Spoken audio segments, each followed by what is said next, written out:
Peace and wisdom, lovely spirits. It's the wise servant here, Mr. Solace.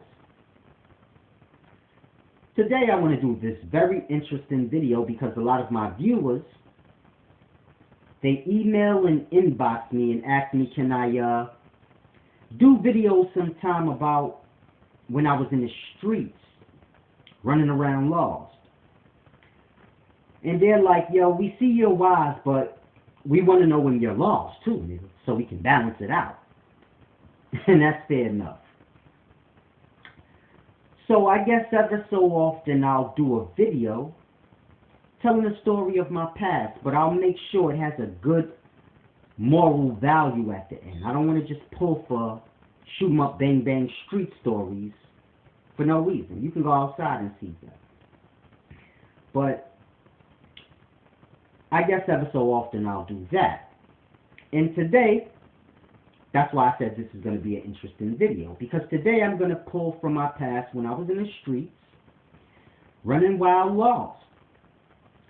And I'm going to tell a story from that time. And I'll make sure it has a good moral ending. Now I'm going to tell y'all today, I'm going to tell y'all about the time where I almost shot my best friend, point blank range, in my room when I was younger. So I'm going to take y'all back to about between 2001 and 2004. Somewhere between there. I don't remember the exact time. But I was between 19 and 22, 19, 21. A young kid around that time.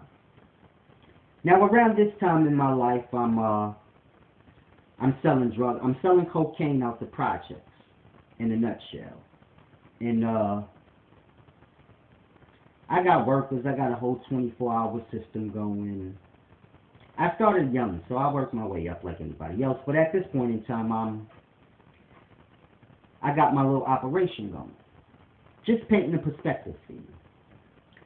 Now at this time, I'm in the projects, living with my grandmother and my cousin. He's my partner. But I have my daughter and her mother down south living in the townhouse. So in a nutshell, you know how it goes. I sell drugs in the projects. I had a kid. We moved down south. I got a townhouse. We moved down south. I got money. So just to paint the perspective for you so you could grasp. When I had my child, I moved down south into a townhouse, but my business is still in the projects. So I flip-flop kind of like back and forth. So on this particular day, I'm in the projects, in my room at the projects. Just to paint the perspective for you. So my best friend and my partner, they're there with me in my room, and we just hanging out chilling. My cousin's not there, but his baby mother, she's in his room watching TV or whatever. The rooms are side by side. My grandmother, I don't know where she is. She's at bingo or something. I don't know. But I'm just saying all this to paint the perspective. Now, I'm going to keep all names out of it, but I'm going to break this down, and there'll be a good moral ending. So, me, my best friend, and my partner, we're chilling in my room. You know, doing what young guys in the hood do. Smoking bud, playing music, talking trash, you know, things of this nature. Now, my best friend, every time he comes to my house, he always asks, let me see your guns. He likes to play with the guns. You know how it is in the hood. You got a crew of friends. Then you got the few out of the crew that's the wild ones, and you know, we call them like the shooters, I guess you would say. This is what we call them. The wild ones that play with the guns. I don't want to say it wrong, but he basically asked me, can he see the gun? Now, at this point in time, I done came up through the ranks of the street, so to say, gang bang and everything. So I done been through some things, so I keep a gun on me. I keep a lot of guns, but I keep one on me. So he asked to see it. I keep the gun loaded with one in the head, but I unloaded it, took one out the head, and I gave my best friend the gun.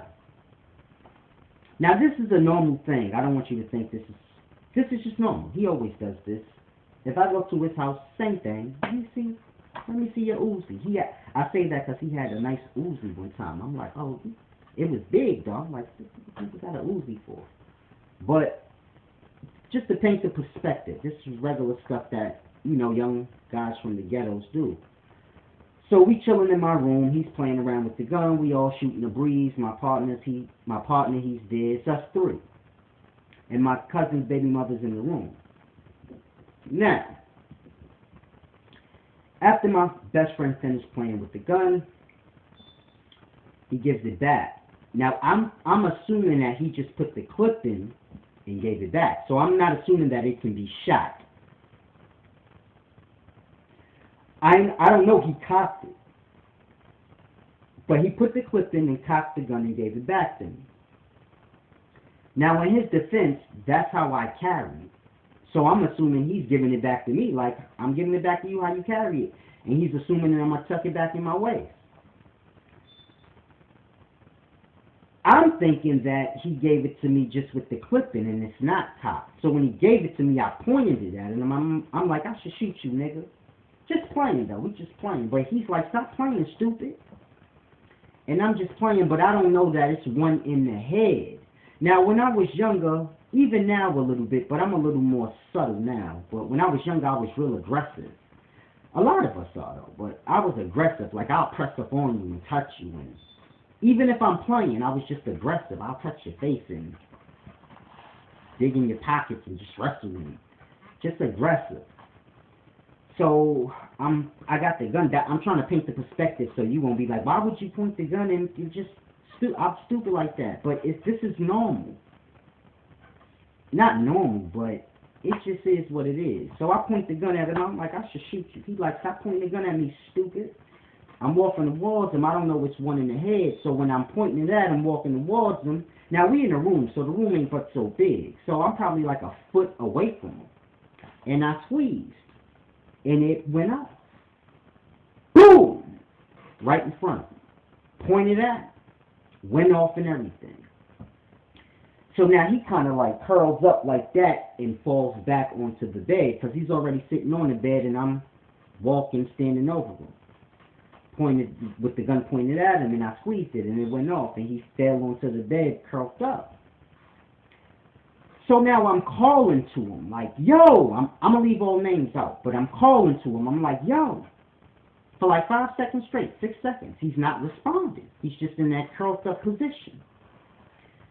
So now I'm calling for him. I get paranoid. So now I point the gun to my partner because I'm like, I got to shoot him too now because I done fucked up. It's horrible when I think of it, but, you know, I had coke in the closet, you know, guns in the closet. It's a lot going on. Like, you know, when we live in the ghettos, we be living... It's so sad. I had, like, little baby toys. Like, it's just so sad. Like, when you just look at the way we live. I got baby toys and cocaine and guns and all this just mixed and mingled in. Like, it's crazy. I really wasn't thinking, but it's a deep thing. When you in the hood and you grow up fast, you don't have everything perfectly positioned. But I got paranoid when he didn't respond. He's on a bed curled up. So I point the gun at my partner. I'm about to shoot him. Because I'm like, he gonna tell. I just got paranoid. I'm like, I ain't got time for this shit, man. That's my best friend. So I'm like, oh my God.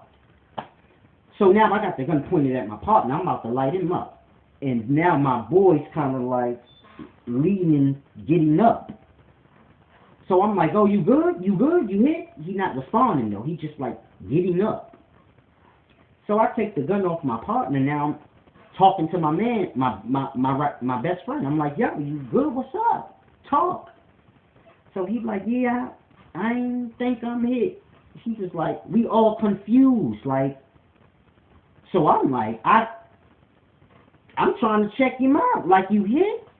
And he's trying to check himself out. Like, he's like, man, I don't know what's going on. So we all just like, me and him, we not like my partner.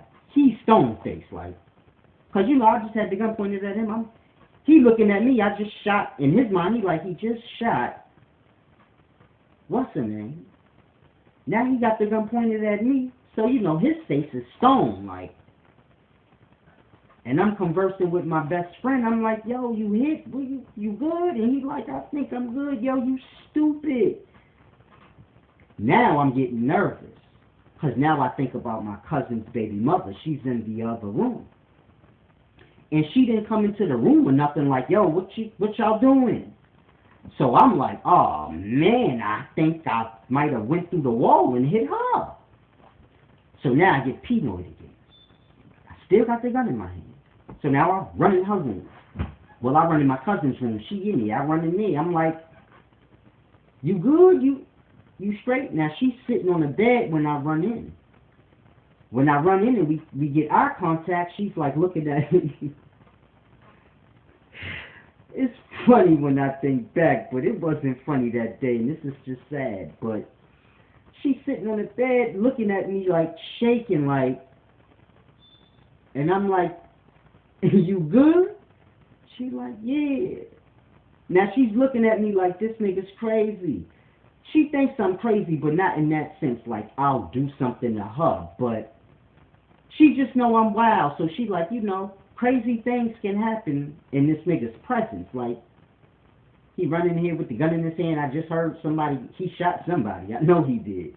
So her mind just racing, like, and she just looking at me weird, like. So as I'm leaving out of the room, she's like, you shot them? Like, nah, stupid. The gun went off. And she's like, oh. So now, she's getting back regular, like, oh, shit, I thought you, so, she told me later, like, you stupid, I thought you was gonna shoot me, nigga, when you came in there like that. So I'm like, damn. So I go back in my room, and it's just weird, because I'm like, bro, I know I shot you, I seen you fall back, you was hit. He like, I'm like, you didn't feel nothing? He like, I don't know what happened. My ears rung out. He's like, I don't know.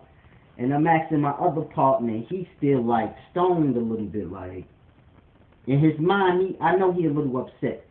He mentioned it a little bit, like, yo, you was gonna shoot me. And I'm like, trying to explain to him, like, bro, what am I supposed to do? Like, you gonna tell. And he was just like, yeah, you was gonna shoot me. And I'm like, oh, this is crazy, because I'm like, now we talking more, and I'm like, I was gonna throw y'all out the window. It sounds crazy, but at this moment, I'm like, what the fuck am I gonna do? You can't have two dead bodies in the house with cocaine. It's just weird. So I'm just panicked. So I'm like, yo, I'm gonna keep it 1,000 with y'all, man. I told him, I'm like, yo, I was gonna shoot you, man. If I shot him, this is my best friend, man. If I shot him, you was getting shot just off the angle, like, it's your fault. Nah, but we like laughing about it, but at the same time, it's still like, damn.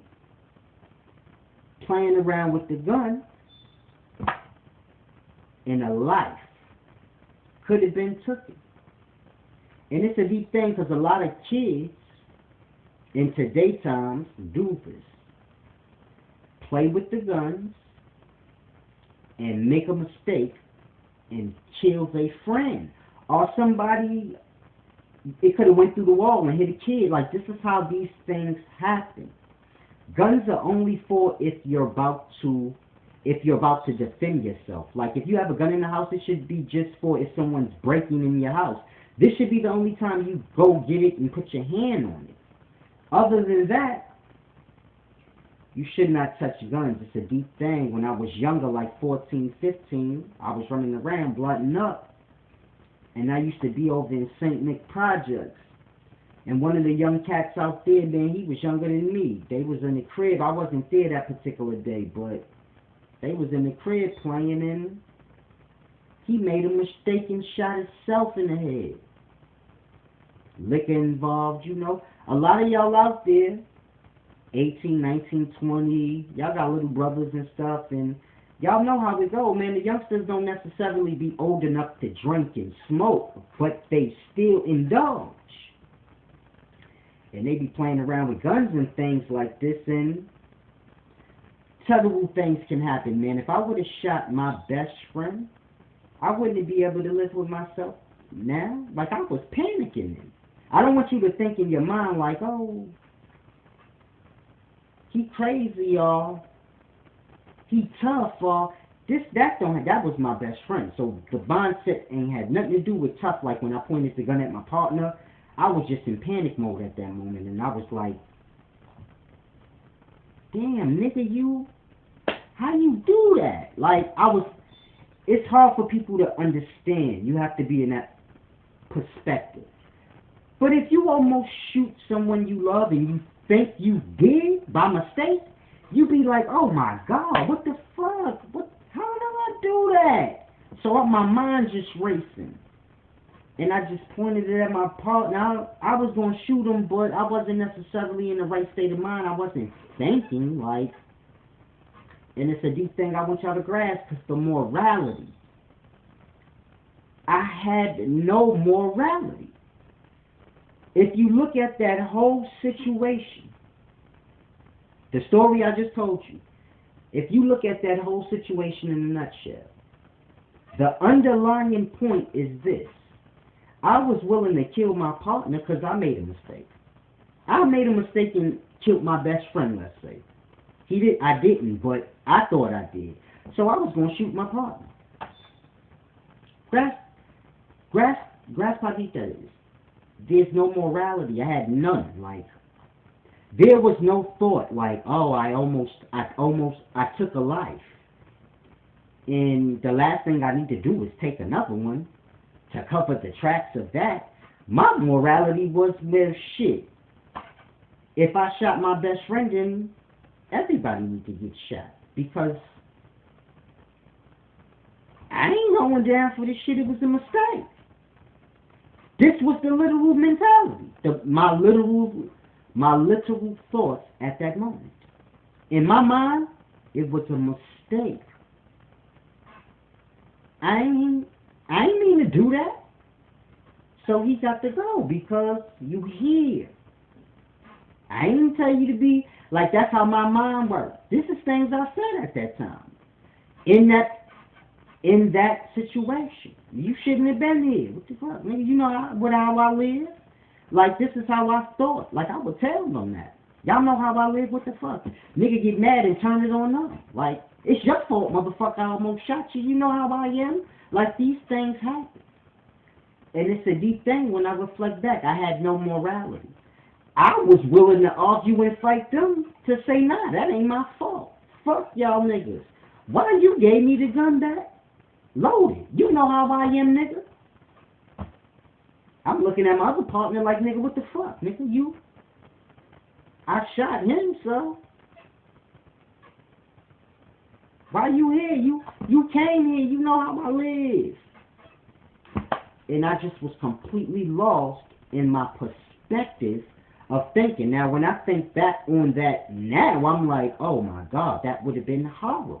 Because if my man didn't lean up when he did, my partner would have been shot for real. Because I was going to shoot him. Because I'm like, I'm not going to jail, my nigga. I don't give a fuck. I'm shooting everybody. The cops would have had to shoot me. Like, my mind was like that. I'm not going to jail. What's the point? Lock me up. Who the fuck are you? You just shoot this out first. So I was just gone, but it's a deep, deep thing that the morality. We tend to think we have morality. It's so deep that my partners in that situation agreed with me. Then, just because the way that we live. So when I told my boy, man, why would you give it to me like that? You know how I am. He's like, I didn't think you gonna point it at me, stupid. But I'm like, you know how he play, nigga. He's like, don't point no gun at nobody. You know that. But it wasn't in a perspective that I was wrong. Nobody in that room really truly looked at it like he's wrong. They looked at it like, well, he's right. Why am I here? I know what he do. I know how this whole life go that we live.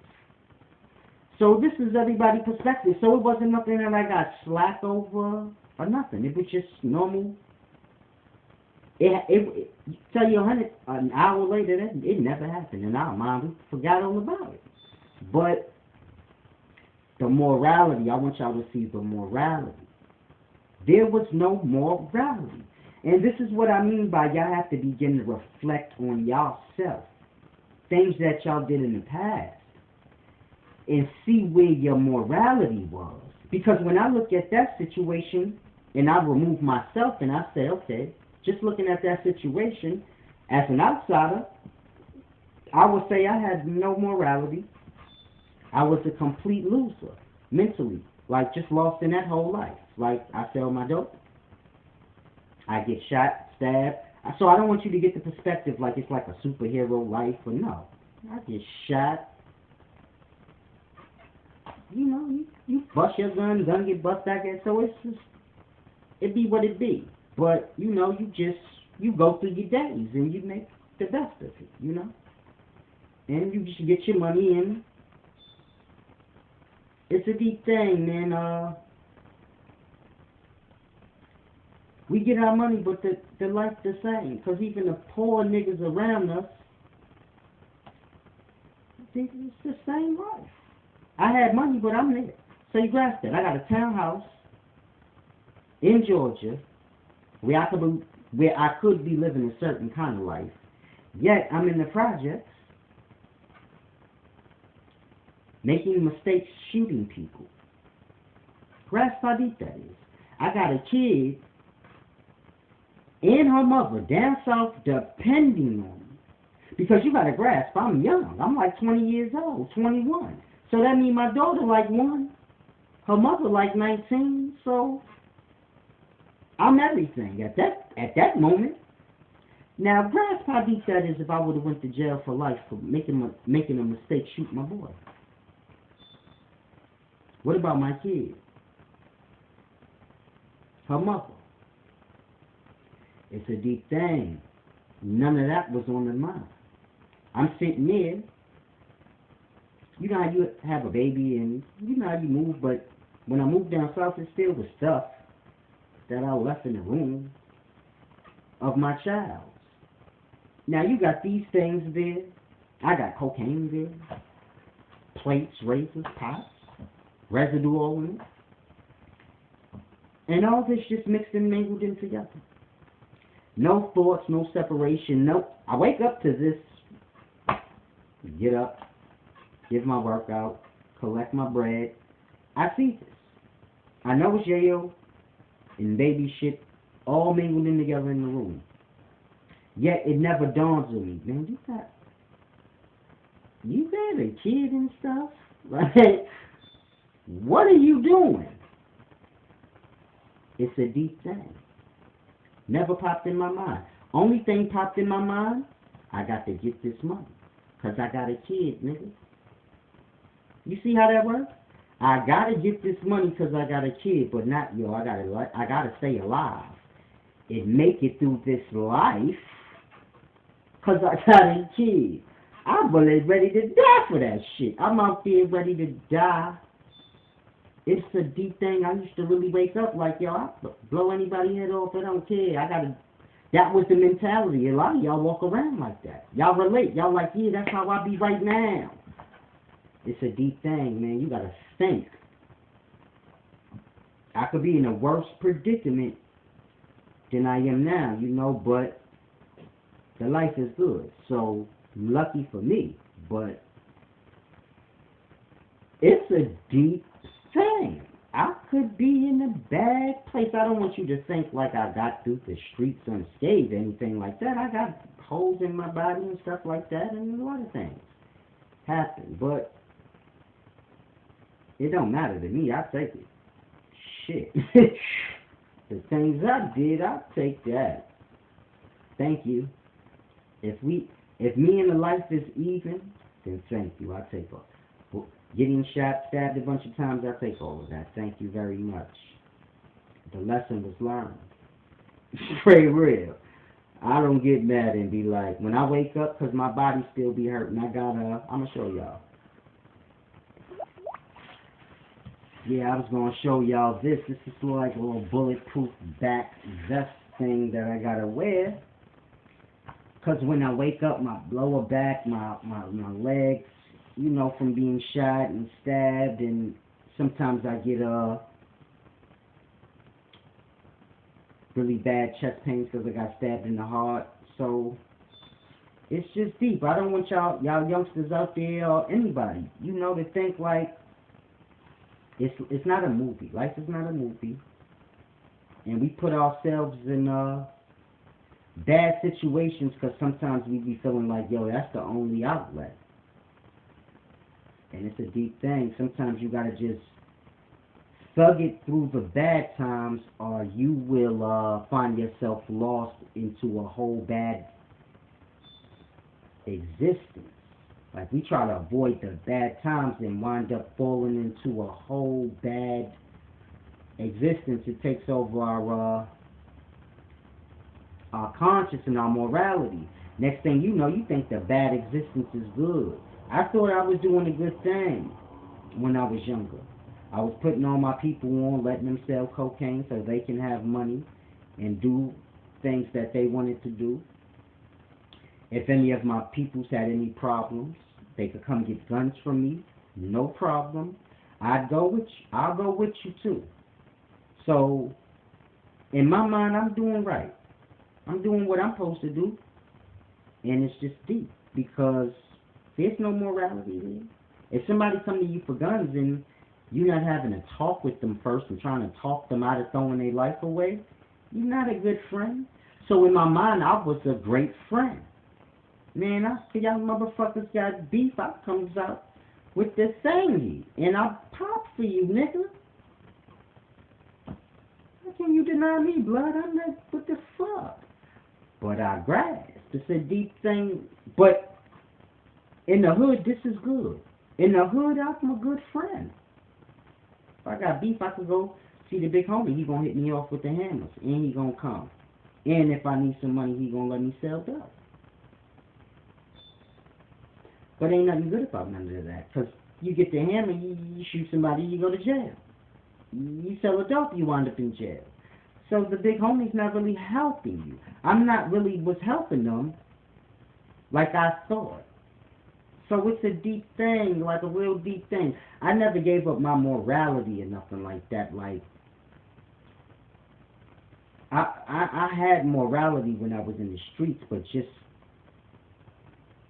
when you in that life and that perspective. So I followed all the rules of the streets. Like, I never betrayed any of my friends or did anything like that or ratted on anybody or stuff like this. Never that. I always played all the rules of the streets. I always did what you were supposed to do in the streets. So you sell yayo, you take care of your people. See? So I always did those things. If anybody want a job, you can come sell yayo. And mom, you got beef, come get a gun, I go with you and you take care of that, and that's how I move. But that's not good. It's a deep thing. You gotta see things from the perspective. It's all in the perspective. What I'm saying right now to somebody in the hood, they like, nah, you was a good dude.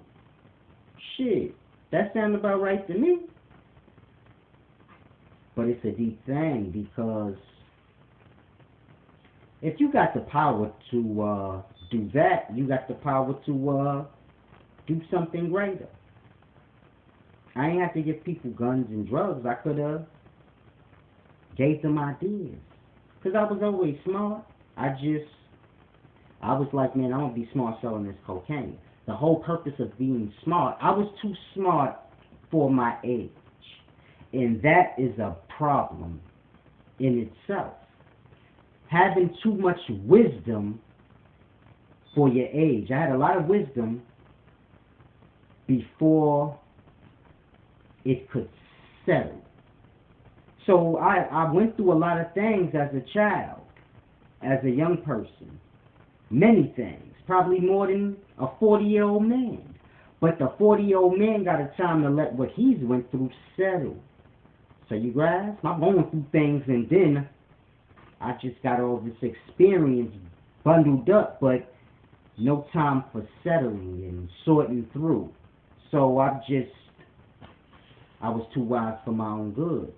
And my mentality was just like, you smart, you get smart so that you can basically make good decisions so that you can get rich. So I'm selling dope already. I already made the right decision.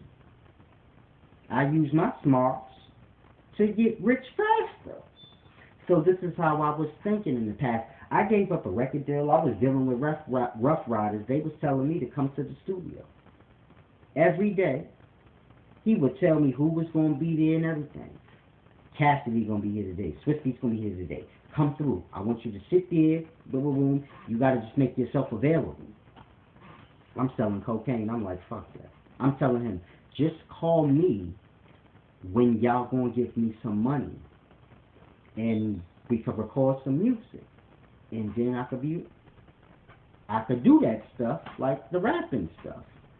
And he's like, in my mind, I'm like, this nigga's weird. He want me to come sit here every day. Every day, he want me to come sit here. Every day, he want me to come sit there, doing absolutely nothing. I'm telling him, yo, I got a kid, man, I got to get this money. But he was telling me real shit. He like, yo, you got to make a choice. You either going to sell drugs or you ain't. I'm like, I get that, but I need money now. He like, okay. When you wanted to get money selling drugs, did you get it right then and there, or was it a process? It didn't just... So I'm like, I feel you absolutely right. I fully understand what you're saying now. That I need to go back to the projects and sell my cocaine because you're not giving me no money. And then I left. And it's a deep thing. He used to keep calling me. But my mind was messed up. I'm like, man, the fuck out of here. When I seen the niggas in the music business and I realized, like, man, they don't. Because I was selling drugs, I'm like, I got more money than them. It was just weird. When I went to see the Rough Rider dudes, and I could tell, like, the CEO niggas had money, like D and Y. I seen D, not Y, but when I seen D, I knew he had money. But everybody else that worked there in the studio in Yonkers, it was on Broadway. When I went there, everybody else there I had more money than, and I had better weed on me than, because we had smoke.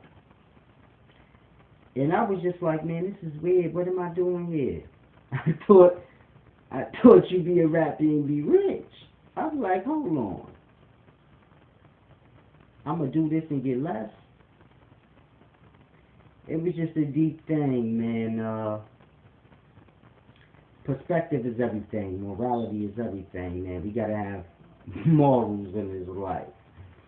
And this is a deep thing, man. That's my street story for the month. 30 days from now, I'll come back and I'll tell y'all about the time when I bought this cocaine. It was no good. So then, shit got real. I bought 150 grams. Woo! Of something that wasn't right. Man, I gave it to a fiend. The fiend almost died. Shit got crucial, man. It got real. I'm going to come back and tell y'all that one. But, in the meanwhile, tune in for the knowledge. These videos don't matter, but if it helped to bring street niggas in the grass,